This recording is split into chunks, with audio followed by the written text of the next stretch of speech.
பேர், உங்கள் ஊர் பேர் சொல்லுங்கள். என் பேர் டோனி. ஊர் வந்து அம்பாசமுத்திரம் தாலுக்கா, அதில் கருத்தப்புள்ளியூரும்பாங்க. இப்போ ஃபஸ்ட்டு கோழி வளர்க்கணுன்னா உங்களுக்கு இடம் இருக்குது கோழி வளர்க்கணுன்னு ஆசைப்படுதீங்கன்னா கொஞ்சம் உங்களுக்கு வந்து பொறுமை வேணும். ஃபஸ்ட்டு கோழி வளர்க்கணுன்னு நினைக்கும்போது கோழி வளர்க்க ஆரம்பிக்கிறதுக்கு முன்னாடி கொஞ்சம் மரங்களை வளர்த்து வச்சுக்கிடணும். ஒரு வெளியில் வளர்க்குறதுக்கும் கொஞ்சம் மரத்து அடியில் வளர்கிறதுக்கும் நிறைய வித்தியாசம் இருக்குது. என்னென்னா எந்த ஒரு காற்றாக இருந்தாலும் மழையாக இருந்தாலும் எதாக இருந்தாலும் உங்களுக்கு வந்து ஃபுல்லாக அந்த கோழியில் போய் தாக்காது. ஒரு மரம் இருக்குன்னா கொஞ்சம் காற்றையும் தடுக்கும், வெயிலையும் தடுக்கும், மழையும் தடுக்கும், எல்லாத்தையும் ஒரு மிதமான ஒரு தட்பவெட்ப சூழ்நிலை அந்த கோழிக்கு இருக்கும். ரெண்டாவது இலை செத்தெல்லாம் விழுந்து கிடக்கும்போது கிண்டி மேயதுக்கு உங்களுக்கு பூச்சிப்பட்டை நிறைய கிடைக்கும். கோழின்னா கொஞ்சம் மரங்கள்லாம் இருந்துச்சுன்னா கோழிகளுக்கு வந்து ரொம்ப நல்லது. அந்த மரம் இருக்கும்போது உங்களுக்கு ஒரு பப்பாளி மரம், வாகை மரம், சப்போட்டா, நெய்ப்பழம், இந்தமாரி மரங்கள்லாம் இருக்கும்போது ஒவ்வொரு மரத்துலேருந்து ஒவ்வொரு சீசனுக்கு ஒவ்வொரு பழம் வரும். நம்ம வீட்டில் ஸ்டார் ஃப்ரூட்டுன்னு ஒன்று இருக்குது, அந்த ஸ்டார் ஃப்ரூட்டை திங்கும். இந்தமாரி ஒவ்வொரு சீசனுக்கு ஒவ்வொரு பழம். நவ்வா மரம் இருக்குது, நவ்வா பழத்தை நல்லா திங்கும் கோழிகள். இந்தமாரி ஒவ்வொரு சீசனுக்கு ஒவ்வொரு பழம் உழும்போது அதை தின்னுக்கிடும். அதுக்கப்புறம் மரத்துக்கு அடியில் உள்ள இலைகளில் பூச்சிப்பட்டைகளை வந்து பிறக்கி சாப்பிட்டுக்கிடும். இந்தமாரி அதுக்கு தேவையான உணவு வந்து ஒரு 70% அப்படியே கிடச்சிரும். அதுக்கப்புறம் நம்ம ஒரு 30% போட்டால் போதும். முருங்கை இருந்தால் முருங்கை இலையை தின்னுக்கிடும். இப்படி இருக்கும்போது அதுக்கு நோய் எதிர்ப்பு சக்தி இருக்கும், நம்மளுக்கு தீவன செலவு குறையும். அந்தமாரி வளர்க்கும்போது நம்மளுக்கு வந்து பெனிஃபிட்டாக இருக்கும். குஞ்சு பொரிச்சிருச்சு. இப்போ 3 நாள் தண்ணி மட்டும்தான் கொடுக்கணும். தண்ணி மட்டும்தான். இந்த தண்ணி வந்து ஒரு நாள் மஞ்சள் தண்ணி வச்சிங்கன்னா, ஒரு நாள் ஜீரகத்தை காய்ச்சி ஜீரக தண்ணி வைக்கலாம். அதுக்கப்புறம் இந்த பனை வெல்லமோ இல்லைன்னா ஏதாச்சும் வெல்லம் கலந்த தண்ணி வைக்கலாம். அது என்னென்னு பார்த்தீங்கன்னா, அந்த பனை வெல்லம் எதுவும் வைக்கும்போது வயிற்றில் உள்ள கசடு எல்லாமே அது எடுத்துரும். கொஞ்சம் ஒரு சின்ன அளவில் தண்ணியில் கரைச்சி வச்சோம்னா வயிற்றில் எந்த கசடு இருந்தாலும் எடுத்துரும். இப்போ நம்ம ரேக்லா ரேஸுக்கு போத மாடுகளை என்ன செய்வாங்கன்னா, ரேக்லா ரேஸுக்கு முந்தின நாள் கருப்பட்டி இல்லை இந்த பனவெல்லம் இல்லை நாட்டு சக்கரை, கருப்பட்டி, மண்டவெல்லம், இந்த ஐட்டத்தையும் சின்ன வெங்காயத்தையும் இடித்து உருண்டை பிடிச்சி கொடுப்பாங்க. கொடுத்துட்டு என்ன செய்வாங்கன்னா, அந்த கொடுக்கும்போது என்னென்னா வயிற்றில் எல்லா கசடும் வெளியே வந்துடும். மாட்டுக்கு வந்த பிறகு ஒரு உத்தரத்தில் வச்சு தூக்கி வச்சு கயிறை கட்டிடுவாங்க. அதுக்கப்புறம் எதுவும் சாப்பிட விட மாட்டாங்க. கீழே குனிஞ்சு ஏதாச்சும் பிறக்கி சாப்பிட்றோம் அப்படின்னு சாப்பிட விட மாட்டாங்க. அந்த ரேஸுக்கு போகிற நேரம் கொஞ்சம் தண்ணி குளுக்கோஸு தான் கொடுப்பாங்க. ஏன்னா அந்த அவ்வளோ வேகம் ஓடும்போது வயிற்றில் ஏதாச்சும் கசடு இருந்தால் மாட்டுக்கு வந்து பிரச்சனை ஆயிரும் அப்படிங்கிறதுக்காண்டி அந்த மெத்தடை ஃபாலோ பண்ணுவாங்க. அதேமாதிரி தான் இந்த குஞ்சுகளுக்கு வயிற்றில் இருக்கிற கசடை எடுக்கிறதுக்கு இந்த பனவெல்லாம் இந்த தண்ணி வச்சோம்னா எல்லாம் எடுத்து கிளியர் ஆயிரும். அதுக்கப்புறம் என்னென்னா கொஞ்சம் நோய் எதுவும் தாக்கக்கூடிய அபாயம். வயிற்றில் ஏற்கனவே இருக்கிற கசடு மேலே கொண்டு இறைய போடும்போது அது வந்து பல சீக்குகளை உண்டாக்கும். அதுலேயே நல்லா குஞ்சு வந்து அதுக்கப்புறம் ஒரு 3 நாள் கழித்து ஏற வச்சு பாருங்கள், அந்த குஞ்சு வந்து நல்லா வரும்.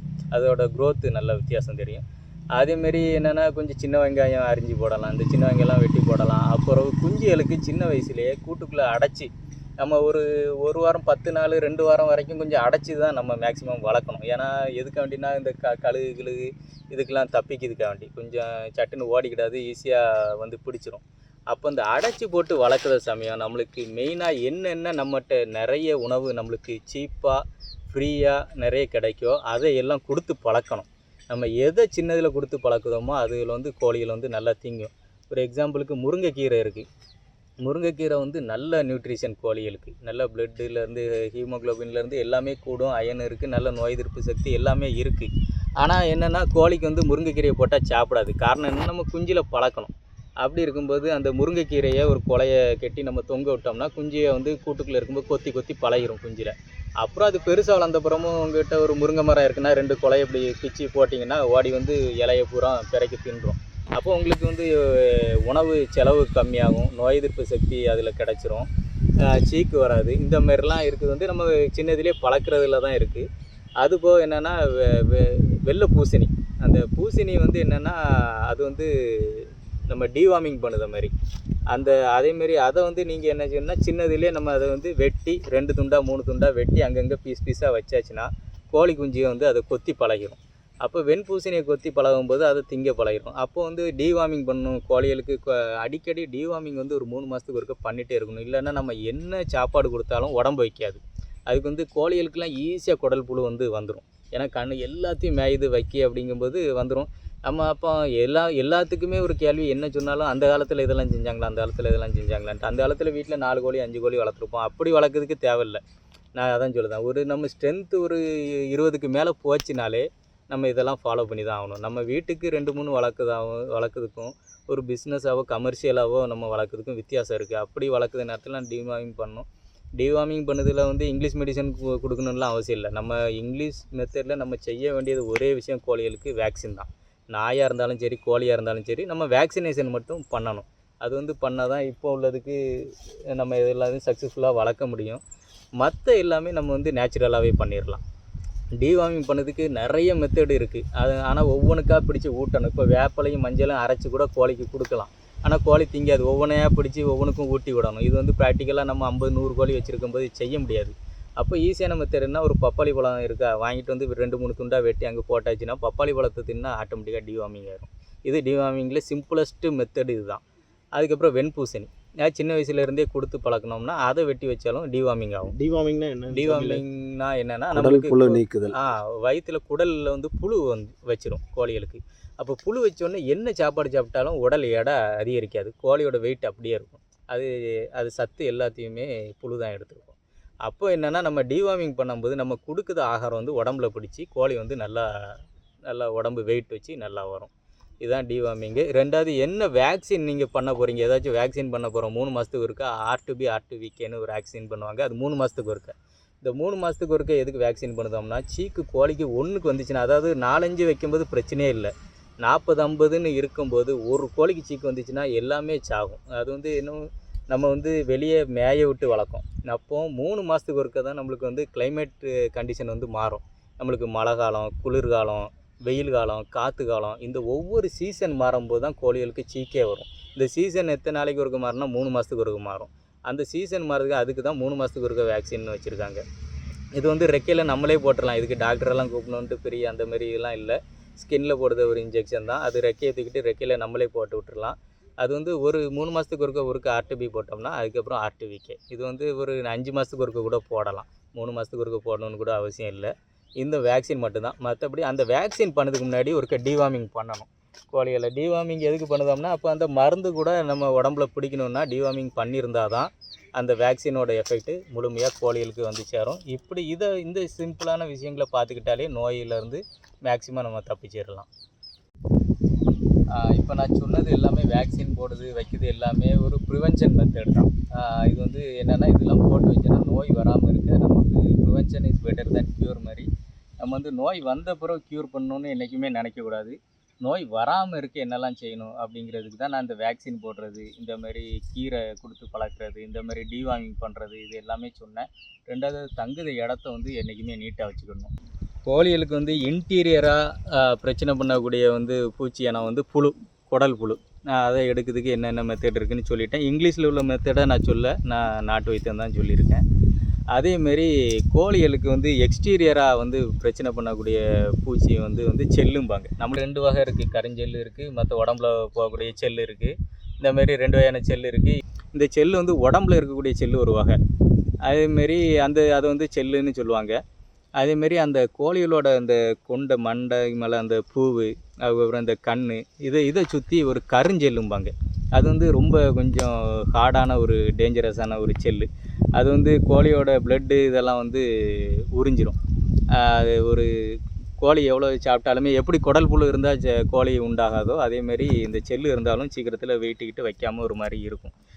இதை வந்து இந்த செல்லை வந்து நம்ம கிளியர் பண்ணுதோம் அப்படின்னு நம்ம முடிவு எடுத்தோம்னா, கோழியில் மட்டும் கிளியர் பண்ணாலும் போகாது, கூட்டில் உள்ள செல்லை கிளியர் பண்ணாலும் போகாது. அட் அ டைமில் நம்ம கோழிக்கும் கூட்டுக்கும் 2க்கும் ட்ரீட்மெண்ட் பண்ணணும். அப்போ தான் செல்லை கம்ப்ளீட்டாக இது பண்ண முடியும். ஏன்னா கோழியில் செல்லுக்கு நம்ம மருந்து போடுவோம். கடைசியில் நைட்டு கூட்டில் ஏறும்போது கூட்டில் தங்கியிருக்கிற செல்லு திருப்பி உடம்புல ஏறும். அது திருப்பி ஸ்ப்ரெட் ஆயிரும். சீக்கிரமாகவே அது வந்து திருப்பி மல்டிப்ளை ஆயிரும். அது டக்குன்னு பெருகக்கூடியது. அதனால இப்போ கண்ணை சுற்றி இருக்கிற கருஞ்செல்லுக்கு என்னென்னு பார்த்தா சூடம். அது வந்து நான் சொல்கிறது வந்து எந்த வகையிலுமே கோழிக்கு பாதிப்பு ஆகாது. இதுக்கு அந்த செல்லுக்குன்னு தனியாக மருந்து வந்து விற்காங்க கடைகளில். ஆனால் அதெல்லாம் எப்படின்னு பார்த்துக்கிட்டிங்கன்னா ரொம்ப டேஞ்சரானது. அது வந்து டோசேஜ் லேசாக கூடுனாலோ வச்சாலோ என்ன ஆச்சுனாலோ கோழி வந்து சாவதுக்கான ரிஸ்க் அதிகமாக இருக்குது. ஏன்னா அந்த இங்கிலீஷ் மெடிசனில் வந்து பவர் கூட, அதனால் டோசேஜ் வந்து கரெக்டாக பார்க்கணும். அதை டைல்யூட் பண்ணி போடணும். இந்த மாதிரி நிறைய விஷயங்கள் இருக்குது. ஆனால் நான் சொல்லுற மெத்தட் வந்து எவ்வளோ பவர் கூடினாலும் டோஸ் கூடினாலும் ஒன்றும் பிரச்சனை கிடையாது. அது என்னென்னா அந்த கண்ணை சுற்றி இருக்கிற கருஞ்செல்லுக்கு தேங்காய் எண்ணெயில் சூடத்தை குழச்சி தடவி விட்டால் மறுநாளே எல்லா செல்லுமே செத்து போயிடும், ஒன்று கூட இருக்காது. இது ஒரு வகை. ரெண்டாவது, பாடியில் உள்ள செல்லுக்கு வந்து இந்த ஃபினாயில், வீடை கழுவுறதுக்கு ஃபினாயில் விற்பாங்க, சென்டட் ஃபினாயில்னு சொல்லி. ஒரு மாதிரி rose milk colour, green colour, white colour, இந்த மாதிரி கலரில் ஃபினாயில் இருக்கும். இது வந்து ரொம்ப சேஃபான மெத்தடு. நான் இது வரைக்கும் செல்லுக்கு யூஸ் பண்ண மெத்தடிலே இதுதான் ரொம்ப சேஃபஸ்ட்டு மெத்தடு. இதை வந்து தண்ணியில் கலக்கிடணும்.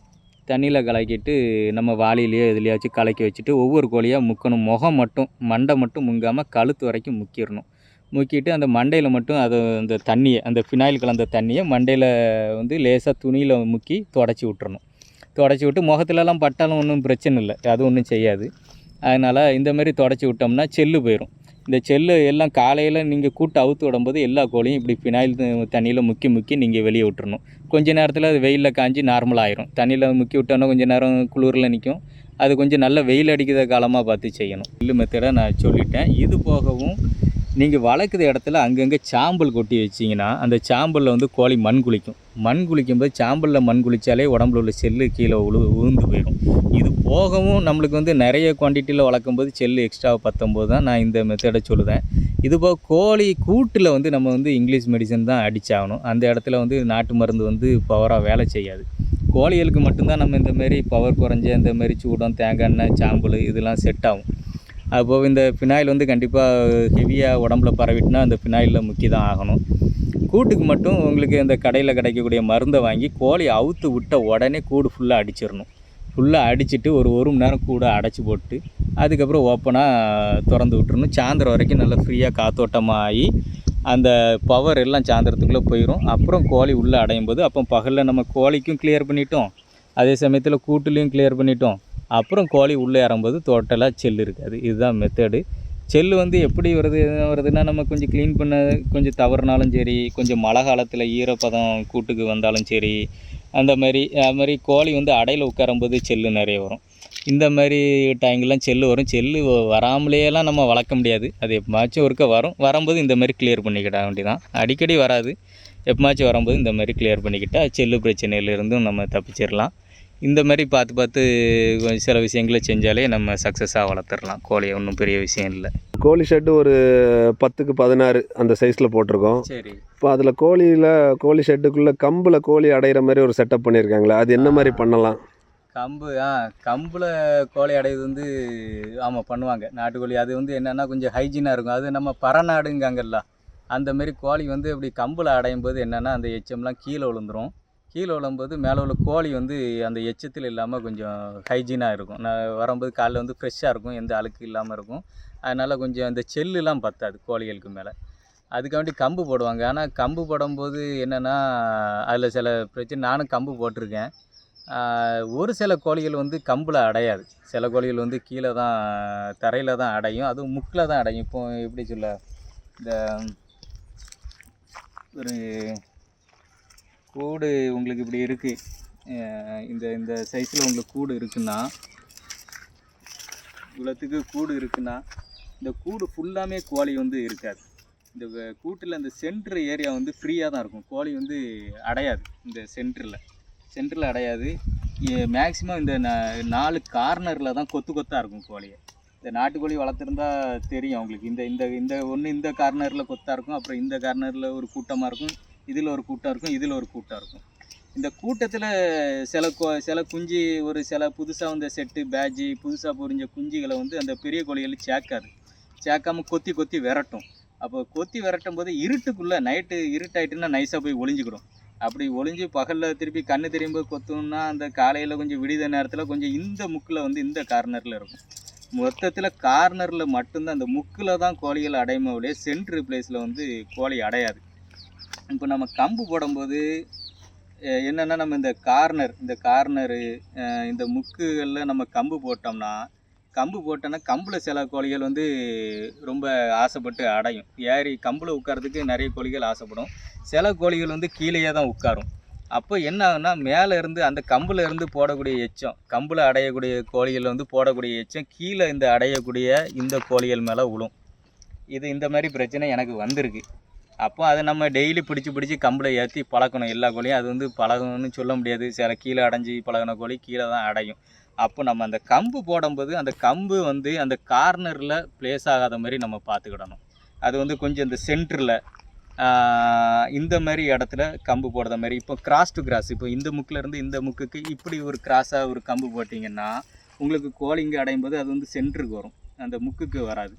அந்த மாதிரி நீங்கள் கம்பு ஒவ்வொரு ஆங்கிளில் வச்சு பாருங்கள். வச்சு பார்க்கும்போது உங்கள் கோழிகள் எங்கே அடையுதுன்னு பார்த்துட்டு அதுக்கு தக்கன வச்சு பார்த்துட்டு அந்த கம்பு போட்டால் கீழே உள்ள கோழியும் சேஃபாக இருக்கும். அதுக்கு கம்பு வைக்கிறது நல்லது தான், வைக்கும்போது கொஞ்சம் பார்த்து வைக்கணும் அந்த இதை.